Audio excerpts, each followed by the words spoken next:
1 Timóteo, capítulo 6, e o versículo 3.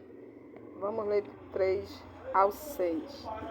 Se alguém ensina alguma doutrina diversa e não se conforma com as sãs palavras, de Adonai, Yahushua, Hamashia,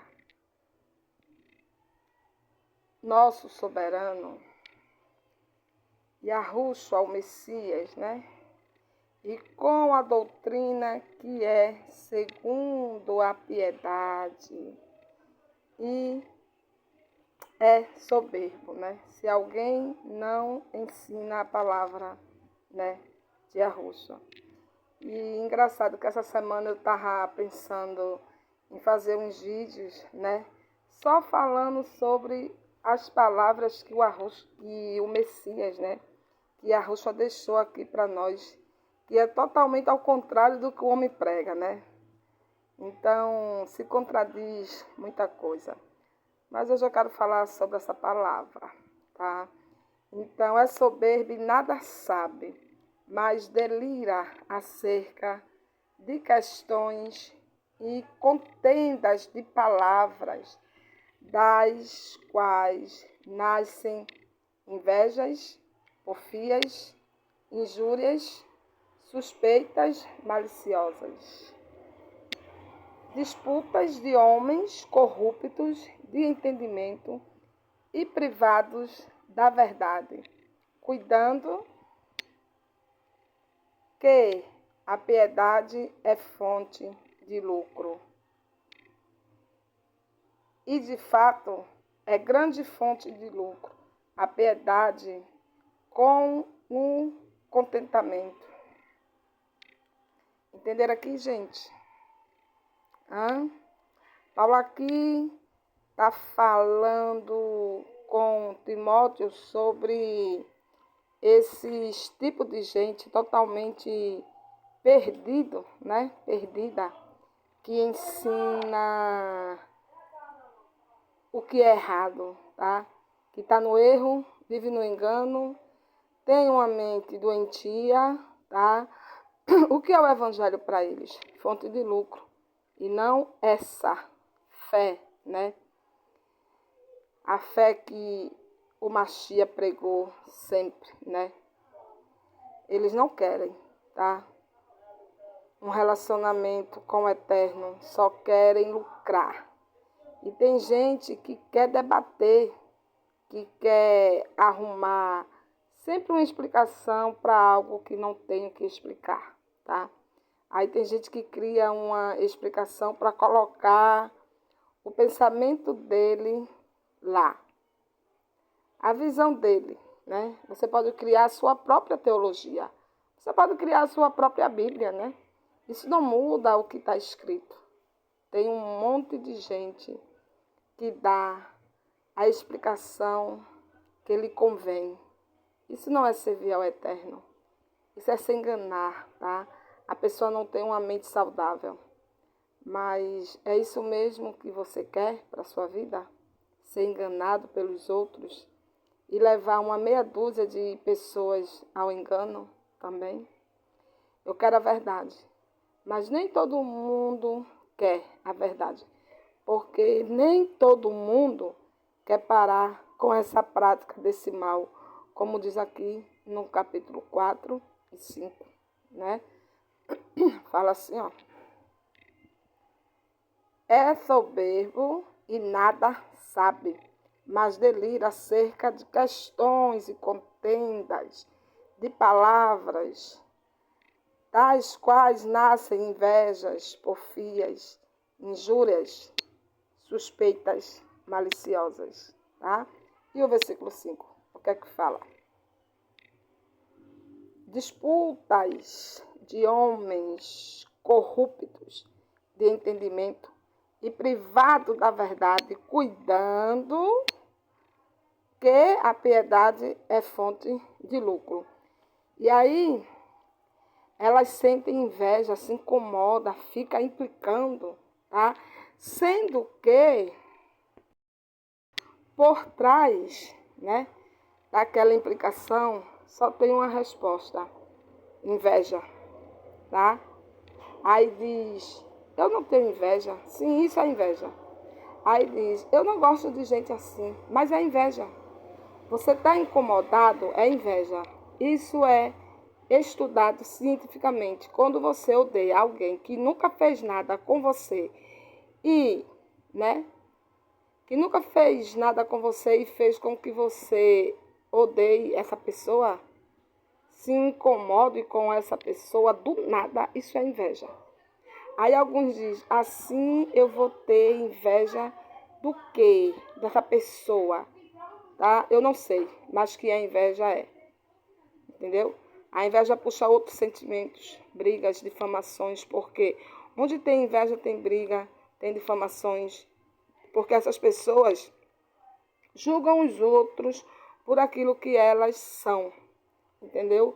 Porque elas não tiveram um encontro com o Eterno. Aí acha que todo mundo é igual a elas, tá?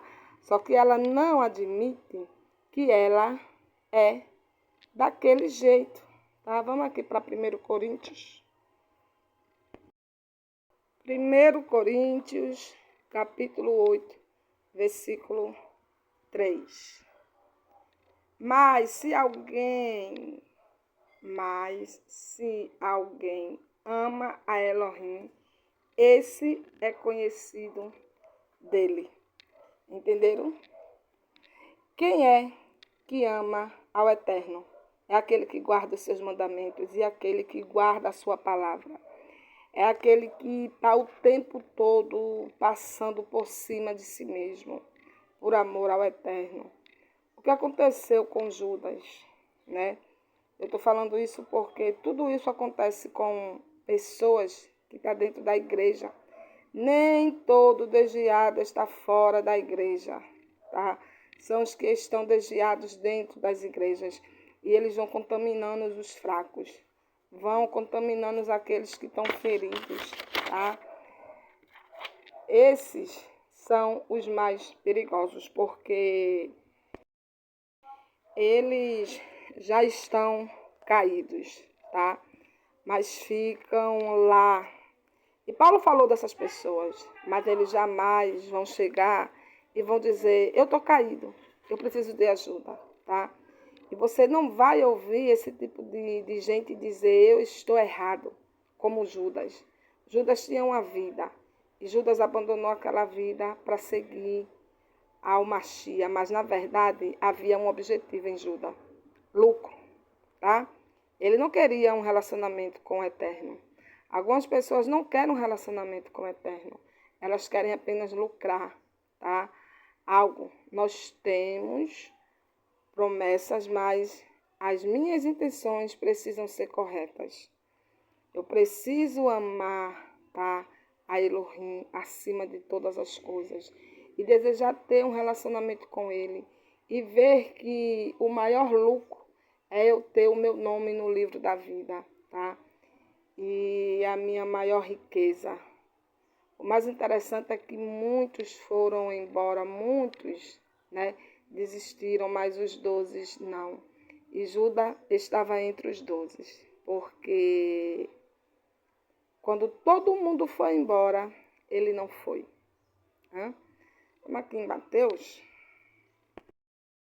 Aqui em Matitiarro, né, que a gente conhece como Mateus, capítulo 26.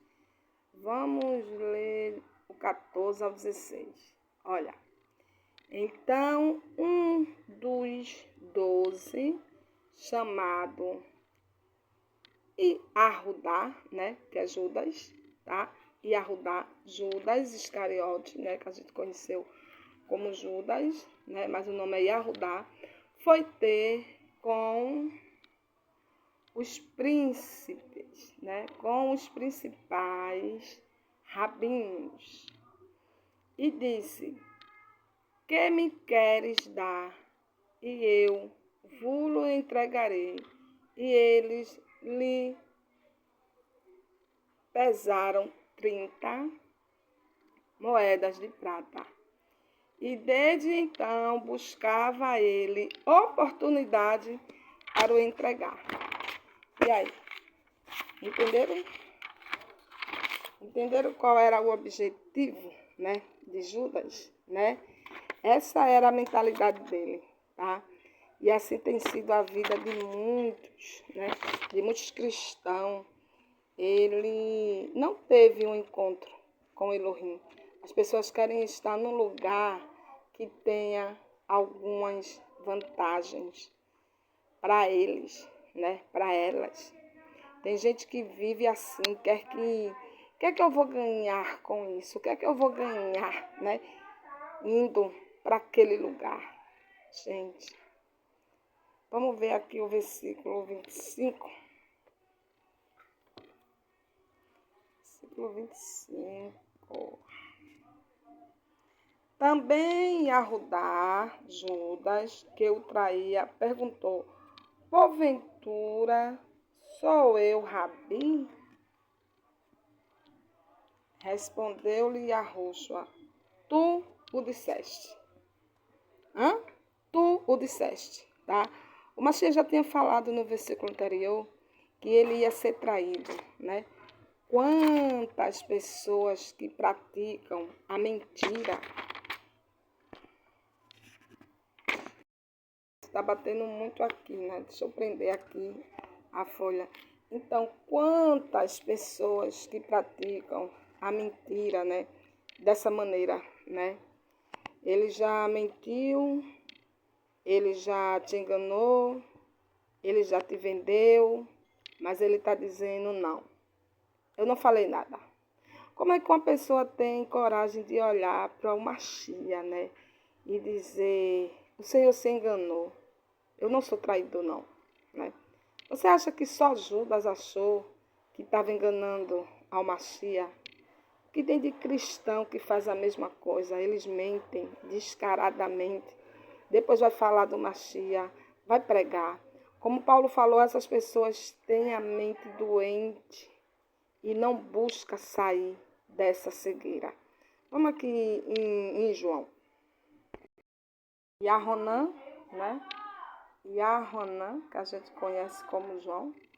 Vamos, capítulo 12, vamos ler do 4 a 6. Mas Yahudá, Judas Iscariote, um dos seus discípulos, aquele que o havia de trair, disse: por que não se vendeu este bálsamo por 300 denários e não se deu aos pobres? Ora, ele disse isto não porque tivesse cuidado dos pobres, mas porque era ladrão. E tendo a bolsa, subtraía o que nela se lançava. Entenderam, gente? Entenderam como funciona? Vou ler aqui em João ainda no capítulo 6. João capítulo 6 e o versículo 70. Respondeu-lhes Yahudá: não vos escolhi a vós, os 12, contudo... Aliás, Yahudá e Judas, tá, gente? Desculpa. Respondeu-lhes Yahushua, que é o Salvador, tá? Não vos escolhi a vós, os 12. Contudo, um de vós é Rassatã. Rassatã, o diabo. Entenderam? Ele não estava certo desde o início, tá? E o Machia sabia disso. Mas foi dada a ele uma chance. Mas ele continuou sendo um sujeito sem integridade nenhuma, tá? O Machia deu a ele o cargo de tesoureiro. Ele roubava o dinheiro das ofertas. Ele continuou praticando o mal, mas ele não abandonou o Machia. Ele não foi embora. Ele nunca mudou, tá? Ele sempre praticou o pecado, mas ele ficou lá. E esses são os piores, tá? Não são os que saem, são os que ficam. E eles ficam desviados dentro da igreja, né? Que acha que está tudo certo com ele. E ele nunca vai falar que está errado, tá? Vamos aqui em Ezequiel. Bom, a gente vai ler um pouquinho aqui, tá? A palavra. Vamos aqui ler em Ezequiel, capítulo 18. Vamos ler o versículo 24. Mas desviando-se o justo da sua justiça e cometendo a iniquidade, fazendo conforme todas as abominações que faz os ímpios, porventura viverá de toda a sua justiça que tiver feito. Não se fará memória, pois pela traição que praticou, nossa, isso é forte, gente, e pelo pecado que cometeu, ele morrerá. E aí? Não, porque algumas pessoas acham, né, que pecou e ficar lá dentro, tá certo, não vai acontecer nada. Pelo seu pecado que cometeu, ele morrerá. Dizeis, porém, o caminho de Iarro não é justo. Ouve, pois, ó casa de Israel, aqui tem Beit, mas Beit é casa, tá? Ó Beit de Israel, aqui, ó, casa de Israel, tá vendo? Acaso não é justo o meu caminho? Não são os vossos caminhos que são justos. Entenderam, gente? Vamos ler, vou ler até o 31, tá? Vamos lá, vamos ler a palavra, tá? Desviando-se o justo da sua justiça e cometendo iniquidade, morrerá por ela na sua iniquidade que cometeu, morrerá, tá? Mas convertendo-se o ímpio da sua impiedade que cometeu e procedendo com retidão e justiça, conservará este a sua alma. Aqui, nefesh, aqui, ó. No hebraico aqui, ó, nefesh, tá? E a tradução aqui, ó, hebraico. Nefesh, o hebraico lê da direita para a esquerda, aqui, ó, nefesh. Nefesh, ele coloca sempre pessoa, mas é nefesh. Nefesh quer dizer alma, tá, gente? Então, aqui, ó. Conservará esta sua alma em vida, né? A sua pessoa em vida. Pois que considera e se desvia de todas as suas transgressões que cometeu, certamente viverá, não morrerá. Isso é lindo, maravilhoso e tremendo. Contudo, diz Beit Israel, casa de Israel, o caminho de Iarro não são antes os vossos caminhos que são injustos. Entenderam? Portanto, eu vos julgarei a cada um conforme os seus caminhos, ó Beit Israel, ó casa de Israel. Diz o Adonai Iarro, soberano. Aleluia. Vinde e convertei-vos de todas as vossas transgressões, para que a iniquidade não vos leve à perdição. E aí, ficou bem claro para vocês? O que mais? A palavra está falando, não sou eu, né? Por isso que eu estou aqui pregando o evangelho genuíno. Mas vamos dar um exemplo. Aí eu vou e me desvio de tudo isso. Como já aconteceu, tá, gente? Como já aconteceu. Eu não me desviei, mas eu me afastei e levei uma rebordosa. Eu não tenho vergonha de dizer, tá? Aconteceu coisa comigo que nunca tinha acontecido na minha vida. Porque eu tenho certeza que se eu estivesse nos pés do Eterno buscando a Ele, não teria acontecido. Ele não teria permitido o que aconteceu. Mas tudo bem. Vou dar um exemplo.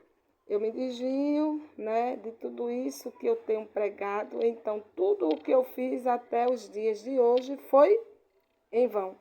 Vai ser como se eu nunca tivesse feito, tá? Uma obra de justiça. E pelo meu pecado, eu serei culpada. Entenderam? Eu vou morrer, tá?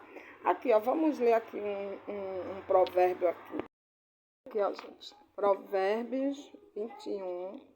Provérbios 21, 16, tá? Vamos lá. Provérbios 21, 16. O homem que anda desviado do caminho do entendimento repousará na congregação dos mortos. É aquilo que eu estava lendo. A palavra do Eterno, ela é tremenda, né? E ela não se contradiz, né? Sabe o que é congregação dos mortos? Lago de fogo e enxofre.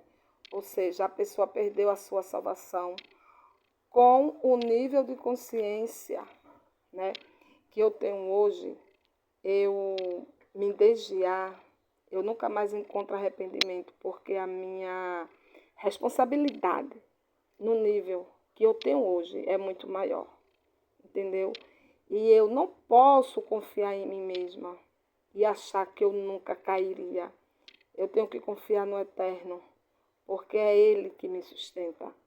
Porque quem está em pé, cuide para que não caia. Entenderam, gente? E é isso.